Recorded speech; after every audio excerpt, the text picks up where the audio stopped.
This is Doug Poling. The space agency is getting ready to launch the shuttle Challenger. That is to take place just about 1 hour from now. This is Bill Lynch at the Kennedy Space Center. We have generally clear conditions with some scattered clouds around the area. With launch control reporting no problems with weather, Challenger Commander Bob Crippen and his 4-man, 2-woman crew, all of them space rookies save for Sally Ride, are strapped in their seats making final checks of the shuttle's onboard systems. Launch is still set for 7:03 a.m. Eastern Time.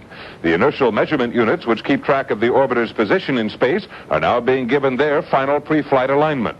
Outside the spacecraft, which is bathed in gleaming white electric light, technicians are making checks of the engines and fuel flow.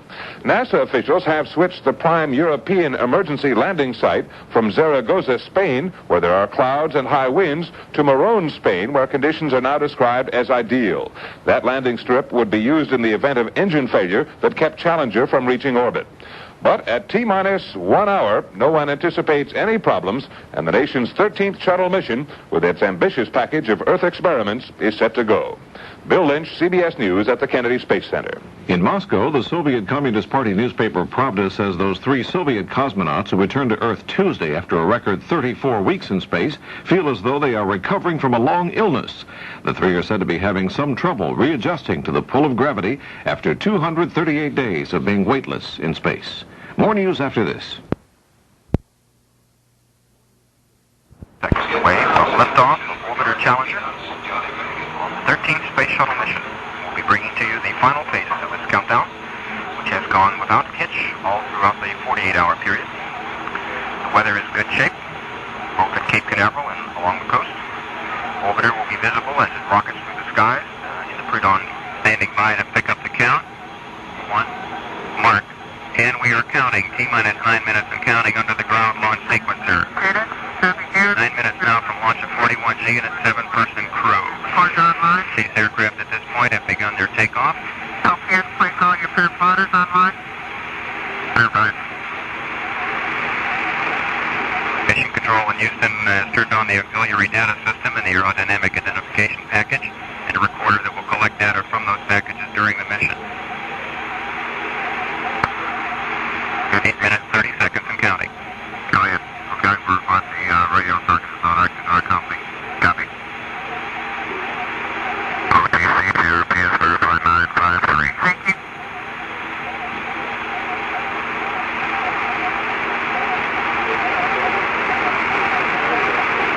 Go ahead, OTC. Go ahead, OTC. Proceed with the transmission of your store program command. Will go. T-minus 8 minutes and counting. The orbiter test conductor has requested Houston send the stored program command, which is the final update on the antenna management based on the liftoff time, and also sets the system which makes the orbiter compatible with downrange tracking stations. Orbiter AC electrical bus sensors will be placed in monitor by pilot McBride. ELT, the bus sensors are in monitor. And that's now completed. One retraction of the crew access arm. T-minus 7 minutes, 30 seconds to mark. And we have initiation of the orbiter access arm retraction sequence. The orbiter access arm is the walkway that's used by the astronauts to get into the vehicle. In the event of an emergency, the arm could be put back in place within about 15 to 20 seconds. This is Dial-a-Shuttle, produced by the National Space Institute. To join NSI, dial 800-453-7000, toll free, 800-453-7000. Mark, T-minus 7 minutes.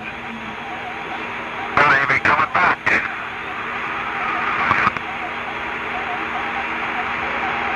Next major event will be when pilot McBride does the auxiliary power unit pre-start at T-minus 6 minutes.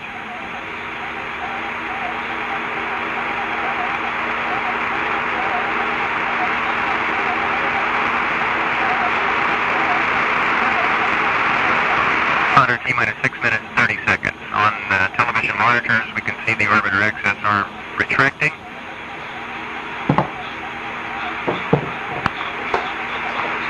In a few seconds now, the OTC will give pilot McBride a go for the APU pre-start. OTC.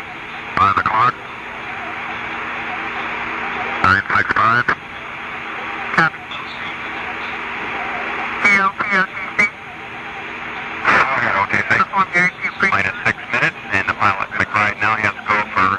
auxiliary power unit pre-start. He will configure the switches in the cockpit to put the APUs in the ready-to-start configuration.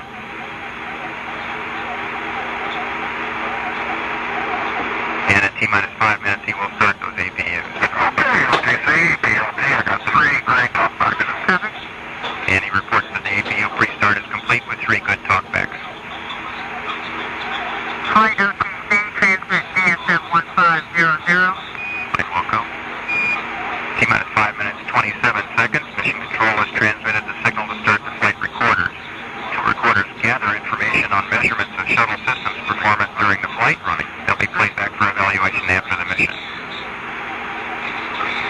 Coming up on APU start, about 10 seconds.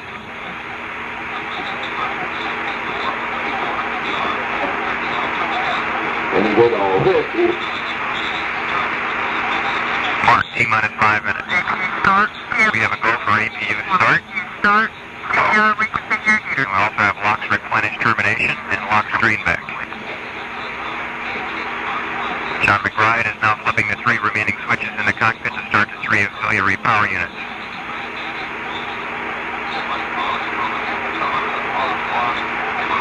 Start of the APU limits our unplanned hold capability to 7 minutes if we should run into a problem between now and the T-minus 31 second mark. And OTC, BLT, we got 3 of them up and running and looking good. Thank you. 3 APUs up and running, reported by McBride. SRB and external tank safe and arm devices should now be armed. And in a few seconds, the flight crew will be reminded to close the airtight visors on their launch and entry helmets. Flight crew OTC, close your visors. OTC, Mark, T-minus 4 minutes. Up upon sequence 4. Part sequence of the main engines is now underway. That's part sequence 4, the final sequence in the countdown. Orbiter aero surface test should now be underway. The flight control surfaces move through a pre-programmed pattern to verify they are ready for launch. CBS News, I'm Charles Osgood. A rocket sits ready for takeoff just 3 minutes from now at the Kennedy Space Center in Florida. If all goes as planned, the Space Shuttle Challenger, with 5 men and 2 women aboard, the largest space crew ever, will rocket into orbit for an 8-day voyage. We'll have more on the Challenger later in this broadcast. It's just about takeoff time for the 13th flight of the Space Shuttle Challenger. So far, all systems go, engines ready to fire. Bill Lynch is at the Kennedy Space Center in Florida. At this point, Sequence start. and we clear. we are now 30 seconds from launch. 27 seconds. This is the Now running on 6th the flight of the orbital Shuttle computers. Challenger Expected here to at go for Cape main engine Kennedy, start at T-minus Cape 10 Canaveral. seconds. The Kennedy Standing by now Space for the Center, terminal a count. 7-person crew T-minus sitting in the 15. capsule of the orbiter. T-minus 12, 11, 10, 9, 8. Full for main A engine massive start. amount of water now beginning to flow down, 900,000 gallons. 5, 3, 2, 1. A huge column of flame coming now from the shuttle's engines. And the history's largest astronaut crew is on its way. It looks like the sun has already risen. A huge glow of light coming up over the coast. Enormous sound. The shock wave now beginning to hit our vantage point. Maneuver to put the ship on its tradition. The Shuttle Challenger heads toward the sky. Right through a bank of clouds, now out of view And wings level. where we sit.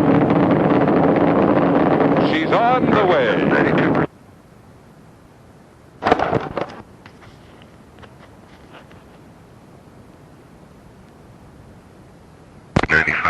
Rated thrust to maintain load levels on the ship at 3 Gs. About half a minute away from main engine cutoff, and all engines still performing very smoothly.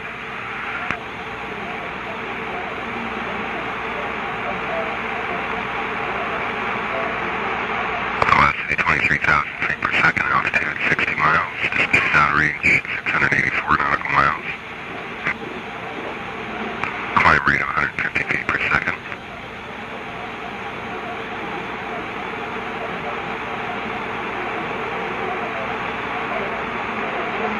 Just moments away from MECO, and we should hear that call from a crew very shortly.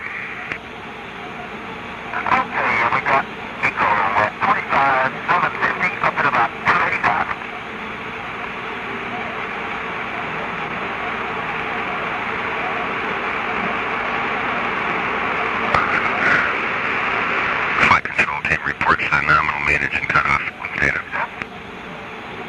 Roger, tank sound.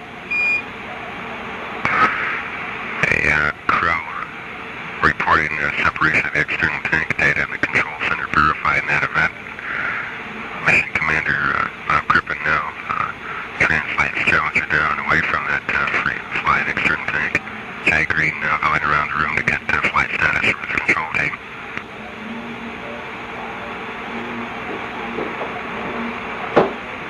All positions are reporting go and call expected for on-time.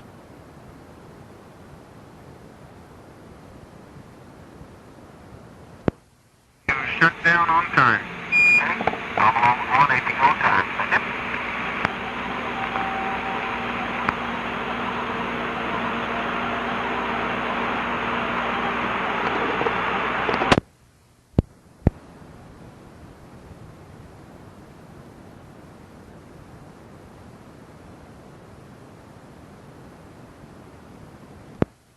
Polling with the CBS World News Roundup. We have main engine start, 5, 3, 2, 1, 0.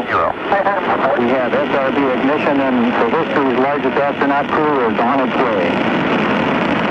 And then the dawn at the Kennedy Space Center turned into a giant show of fireworks as the shuttle Challenger lifted off for an 8-day mission in space. Bill Lynch was there. At precisely 7:03 Eastern Time, hundreds of thousands of moving parts, computer chips, and communication circuits came together to create some 37 million horsepower, hurling Challenger and its 7-person crew into orbit.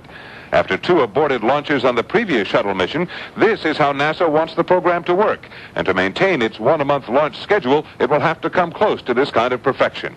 For Commander Bob Crippen and Mission Specialist Sally Ride, the launch was not a new experience, but for the other 5 crew members, it was a first. Kathryn Sullivan, to become the first American woman to walk in space, called it better than any ride at Disney World. The consensus of the rookies on board is that that ride's worth at least 3 e-tickets. We understand that. This is truly an international flight. Millions of Canadians are cheering their first man in space, Mark Garneau.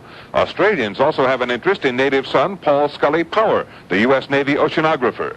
There's even something for Hungarians to call their own, an instrument made in Budapest to measure cosmic radiation. Bill Lynch, CBS News at the Kennedy Space Center. The time is 2 minutes after the hour.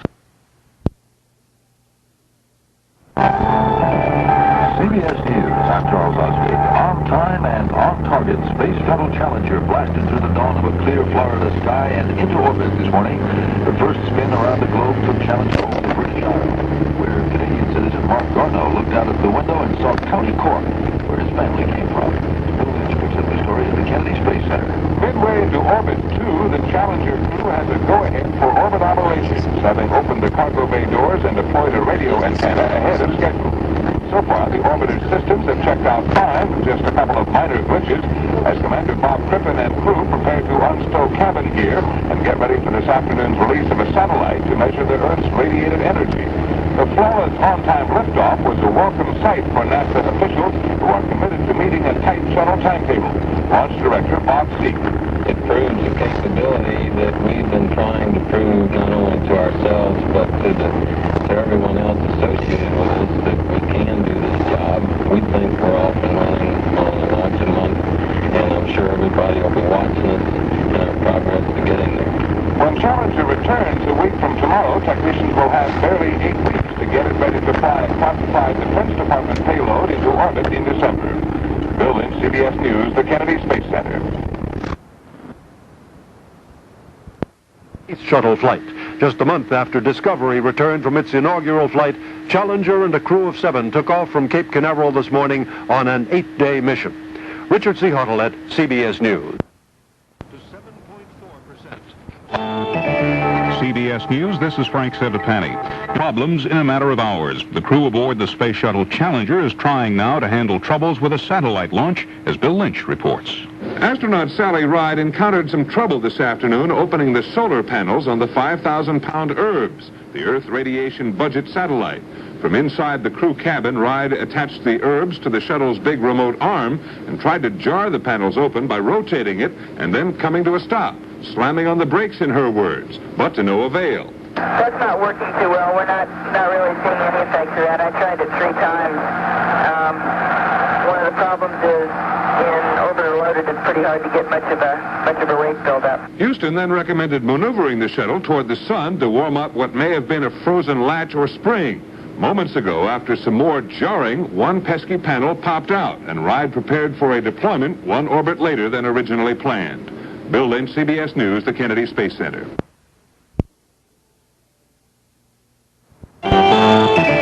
CBS News, this is Mitchell Krauss. Astronauts, the aid of her 6 fellow crew members, has succeeded in freeing the $40 million climate-watching satellite and launching it on its mission. The solar wings of the satellite had been frozen in the cargo bay, but Ride managed to use the Space Shuttle Challenger's robot arm to free them after the panel latches had been warmed by the sun. Mission Control called the maneuver a super job. The astronauts, who've now been in orbit for 13 hours, are preparing for their first night of sleep in space. Shuttle Commander Robert Crippen, before bidding ground control goodnight, reacted to their congratulations on the day's activities. If you thought that launch was spectacular from your standpoint, you should have viewed it from ours. Now, it's been a good day, and you guys have kept us going down the straight and narrow. We appreciate it. We're looking forward to working tomorrow and getting lots of survey data. Sorry we were a little bit late getting to them, but we'll manage to pick it up. After their 8-hour sleep period, the 5-man, 2-woman crew will begin what's called the GLOW experiment to measure the effects of atomic oxygen on various materials. Then they plan to adjust their orbit and redeploy the craft's radar antenna. Day 2 will also feature an experiment on satellite refueling in space. More in a moment. The pause before the debate, the hitch in the congressional campaigning, the second day for the shuttle, and the joy in Detroit. Good morning, this is Neil Strasser with the CBS World News Roundup. Experiments on their schedule, but the second day in space for the 7-person crew of the Space Shuttle Challenger has begun on a light note, with a spoof from space by astronaut Sally Ride. Hi, this is the 41G crew. We're not in right now, but if you leave your name and number, at the sound of the tone, we'll get back to you. This is David Dick at the Johnson Space Center, Houston. Day 2 activities for the crew of the Space Shuttle are relatively light. Payload specialist Mark Arnault continues the Canadian experiments, 10 in all on this mission, including a study of how humans adapt to space flight. There'll be more work with what's called the shuttle imaging radar, the ability to see through clouds and provide more exact data on the nature of the Earth's surface over vast areas. Likewise, the large format camera will be in use on this, the second day of the 8-day mission.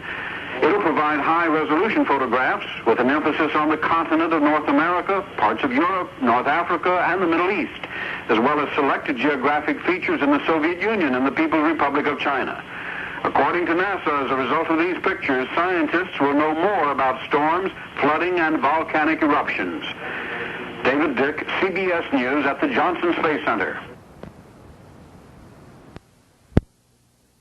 CBS News, this is Judy Muller. Troubleshooting has been the order of the day aboard the Shuttle Challenger, where crew members are still trying to fix an important communication link with the ground. An automated antenna on the orbiter is not pointing properly at a communications satellite, and the crew, along with Mission Control in Houston, have been trying to figure out the best way to fix it. Challenger Houston, we hate to interrupt your lunch, but we thought you might want to know where we're going on this KU band troubleshooting. We sure would. Go ahead. Roger, since we have an operational KU band in the COM mode, we're looking at performing an IFM that will disable the gimbals so that it will allow us to use the orbiter to point the antenna for future high data rate recorded dumps. And this will be our mode of operation for the remainder of the flight. What that means is that since they can't seem to aim the antenna, they're going to try to change the position of the entire orbiter. Meanwhile, the main item on the crew schedule is the first of 4 tests of a new satellite refueling system. Later this week, Kathryn Sullivan and David Leetsma are to go outside into the open cargo bay to test procedures to carry out the refueling of orbiting satellites. More news after this.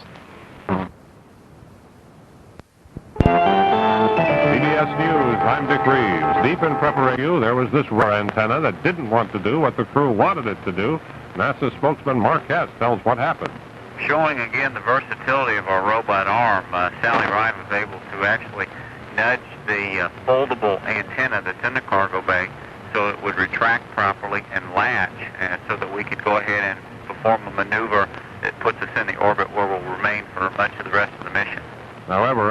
is a problem with another stubborn antenna that so far won't point in the right direction and threatens to drastically cut down on the amount of radar observations gathered from the shuttle mission now on its second day.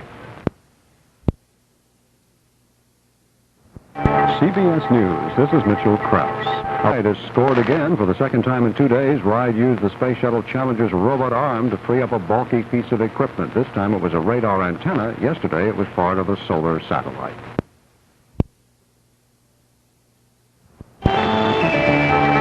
CBS News, I'm Bill Whitney. Has proven herself a top-notch space mechanic. Ride was able to get that troublesome antenna into place using the shuttle's robot arm. Then she and astronaut Kathryn Sullivan worked together and wired up a second antenna. Now this. CBS News, this is Jackie Judd. The shuttle crew is preparing for a delicate maneuver in space made necessary by a broken antenna. Commander Robert Crippen will fire Challenger's engines to reposition the shuttle. The idea is to put the antenna in line with the communications satellite that relays data to Earth. The maneuver is actually a procedure that will allow the crew to point the entire orbiter to try to get the KU-band antenna to point at the TDRS satellite.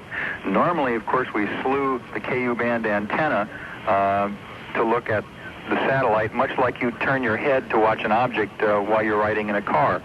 Instead of that, we are, in effect, moving the entire car, in this case the orbiter, to point at the object that we're trying to track, the TDRS satellite. NASA's Rocky Rob at Florida's Kennedy Space Center. The firing of the orbital maneuvering engines is to take place in about half an hour. If the maneuver fails, much scientific data may be lost. More news in a minute. It's 10 o'clock. CBS News, this is Reed Collins reporting from the Arts Center.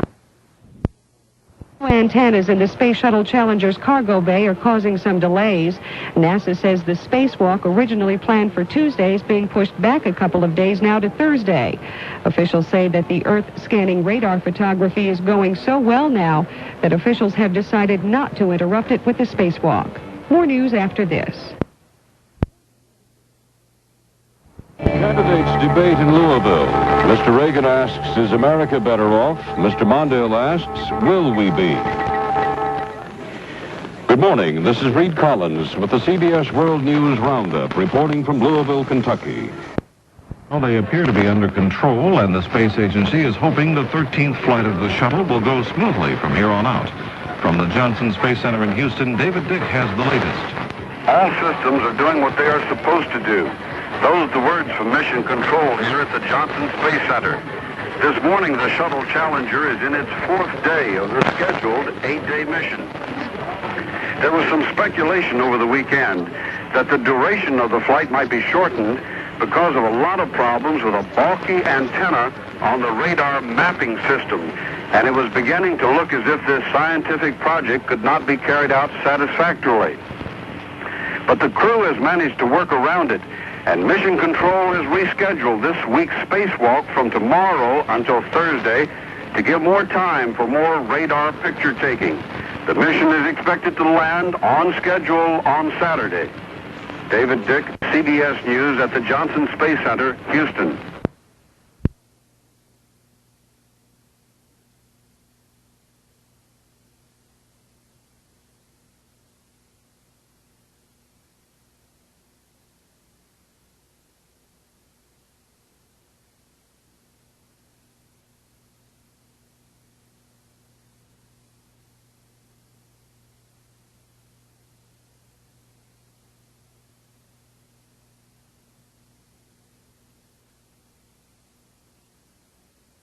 Virtual views via satellite. I'm Mike Puckett.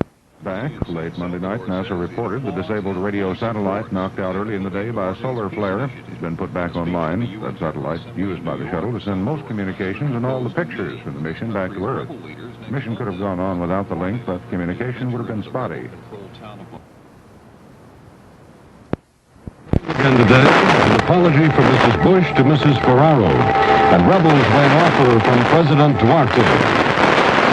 Good morning, this is Reed Collins with the CBS World News Roundup. Back in the satellite communication business today, Morton Dean from Houston.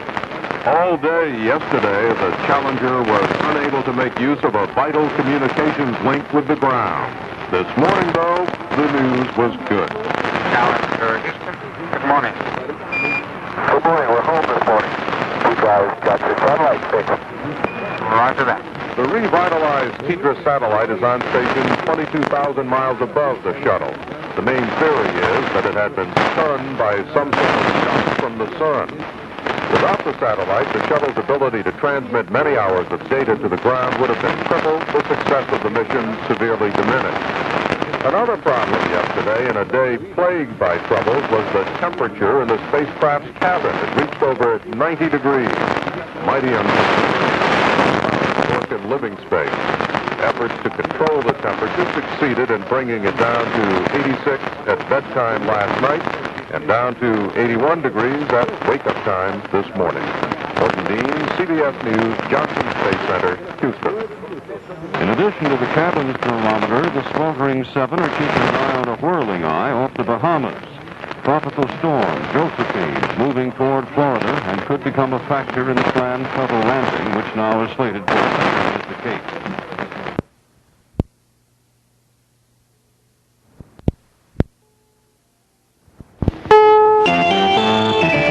CBS News, I'm Dick Reeves. Plans to land the shuttle at Cape Canaveral Saturday. Could be the spacecraft would wind up again at Edwards Air Force Base, California. On Actual news via satellite, I'm Mike McCluskey. The only Atlantic hovering a bit too close to Cape Canaveral for NASA to like it. The space shuttle's scheduled to land in Florida, and it looks now like Josephine might be in the general vicinity on landing day Saturday.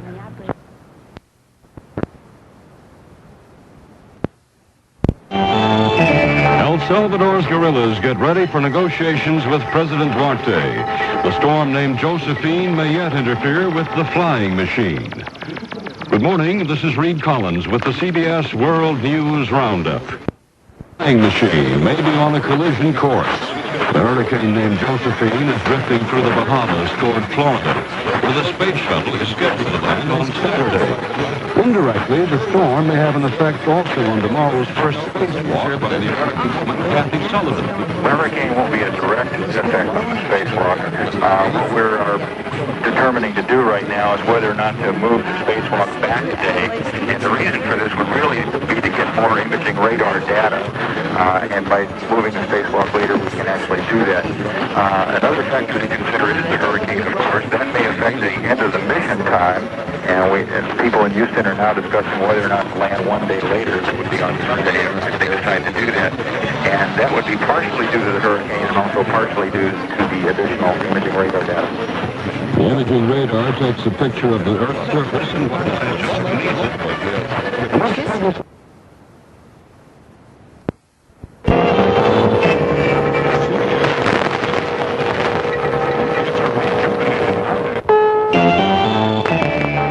Kathryn Sullivan is suiting up for her walk in space. The beat candidates are boning up for their debate tonight in Philadelphia. Good morning, this is Reed Collins with the CBS World News Roundup. Two American couples take a big step today. Into the void of space go David Leestma and Kathryn Sullivan. Onto a stage in Philadelphia, George Bush and Geraldine Ferraro. Sullivan of the Shuttle Challenger crew becomes the first American woman to walk in space. Ferraro becomes the first American woman to debate for the vice presidency of the United States. For Leestma and Sullivan, it's a joint venture. For Bush and Ferraro, it's a little more search and destroy.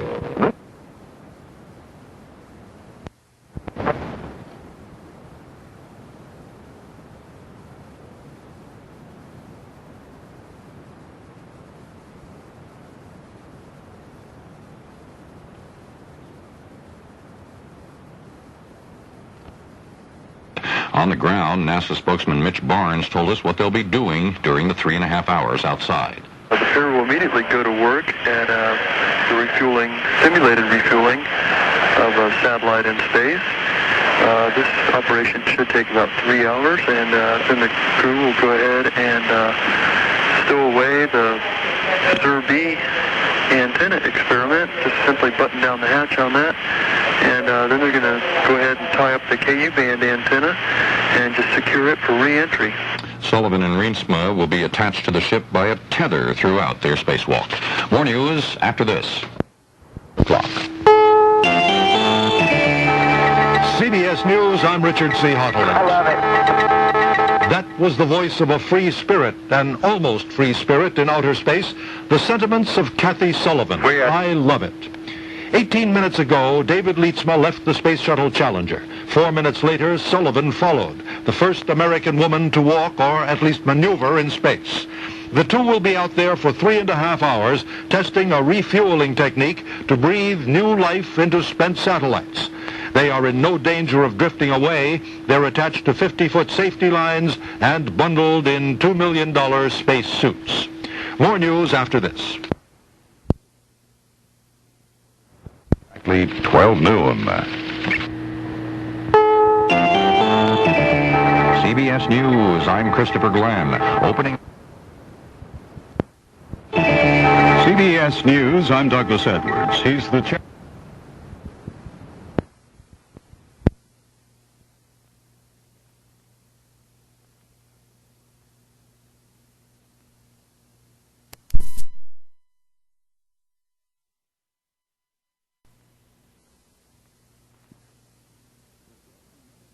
The day an American woman first walked in space. Kathryn Sullivan joined fellow astronaut David Leitsma in the cargo bay of the Space Shuttle Challenger, for one thing, to test a method of refueling satellites in space, and she seemed to be enjoying the experience. That is really great. It's really great, she said, but Leitsma did hit at least one snag during the operation outside the shuttle. Hello. Unfortunately, the Max is acting up on the stove. Oh, well. Bunch of lights.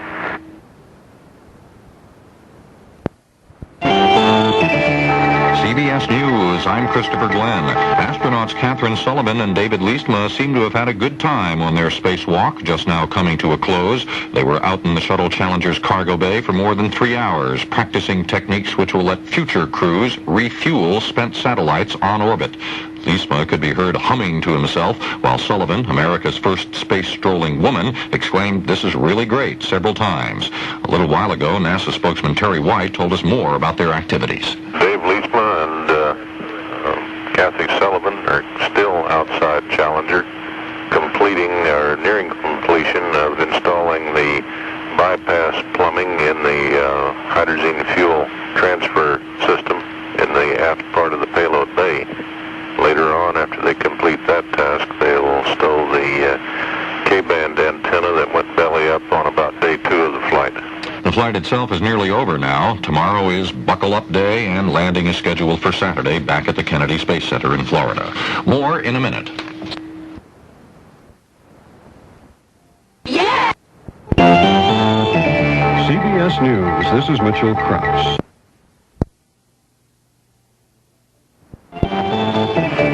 IRA bomb kills 3 at Britain's Conservative meeting in Brighton. Both sides are claiming victory in the vice presidential debate. Good morning. This is Reed Collins with the CBS World News Roundup.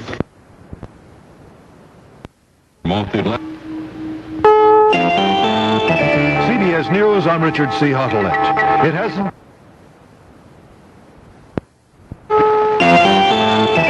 CBS News, I'm Carol Pazewski. Hope Shuttle Challenger is scheduled to return to Florida's Kennedy Space Center Saturday afternoon. The crew will fire the ship's braking rockets over the Indian Ocean about an hour before landing. The last full day in orbit was spent taking pictures of the Earth and putting away equipment. A team of Challenger's co-ed crew packs up for a long glide home. The candidates rest up for a critical campaign week. The IRA plotters had hoped to transform British policy by killing 50 Tory party leaders. Good morning, this is Bill Lynch with the CBS World News Roundup. 8 days after blasting off from Cape Canaveral, the 5-man, 2-woman crew of the Shuttle Challenger is preparing for a midday landing at the nation's spaceport. Christopher Glenn reports from the Kennedy Space Center. A little more than 8 days after it began, the 13th Space Shuttle mission is coming to a close. Challenger and its 7 crew members will streak red hot across the nation's midsection to a Florida landing, tracking roughly above Milwaukee, Chicago, Indianapolis, Nashville, Atlanta, and Jacksonville, heading home. weather looks perfect. The landing area itself is clear with a scattered deck of cirrus clouds at 25,000 feet. The forecast is for winds coming out of 010 degrees at 10 knots, gusting to 15 at times. NASA won't land the shuttle if crosswinds on the runway are greater than 10 knots, but the angle of those winds the weather officer just mentioned is such that it shouldn't be much of a concern. The crew seems in good spirits despite the usual reluctance to leave the beauty of space behind. All is ready on the ground, and barring any last-minute complications, that big white bird named Challenger should be gliding home on schedule on a beautiful Florida day. Christopher Glenn, CBS News at the Kennedy Space Center in Florida. CBS News, I'm Clarissa Douglas. Mission Control, Houston at 8 days. Canaveral, Florida made it official today at 12:27 p.m. Eastern Time, and Christopher Glenn was there as the shuttle Challenger approached the runway. Here they come now, in our sight. Just in front of our nose almost, coming down that very steep glide path. We can hear them coming in. What a beautiful sight. The shuttle coming down over the swampy Florida marshlands, heading for the end of that 15,000-foot runway, 1,100 feet, 800 feet, coming in just about a mile and a half from the end of the runway now, swooping in, coming down, a little bit of a flare as they come toward the end of the concrete runway. They'll pass over the end of the runway, a couple of thousand feet before wheels touch down. At our distance, we might not be able to pick out that exact instant. There it goes, a couple of puffs of smoke from the tires, some whoops and hollers from the crowd around Mission Control as the shuttle comes home again after a successful flight. Christopher Glenn reporting. At first glance, the shuttle appeared to have lost a number of heat-deflecting tiles, but otherwise appeared none the worse for its journey into space. More in a minute.